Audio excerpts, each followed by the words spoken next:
To sta Lina in Peter. Spoznala sta se med šolanjem, simpatija je prerasla v ljubezen in začela sta skupno življenje.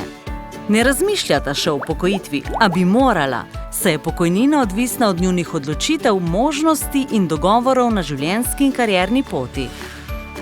Ko vstopimo na trg dela, se vključimo v obvezno pokojninsko in invalidsko zavarovanje. Od višine vplačanih prispevkov in pokojninske dobe je odvisna višina naše pokojnine. Več mlajših žensk kot moških ima službo za določen čas. Lina in Peter si ustvarita družino.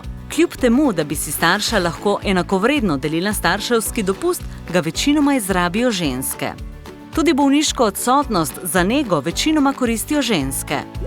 Mame predšolskih otrok pogosteje delajo s krajšim delovnim časom. Življenje teče dalje in otroci odraščajo. Lina in Peter prevzameta skrb za ostarele starše. Ženske pogosteje prevzamejo skrb za starejše. Ženske v povprečju zaslužijo manj kot moški.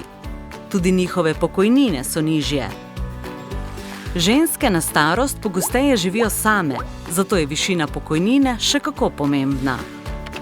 Varna starost je rezultat preteklih odločitev in možnosti. Pomisli na jutri.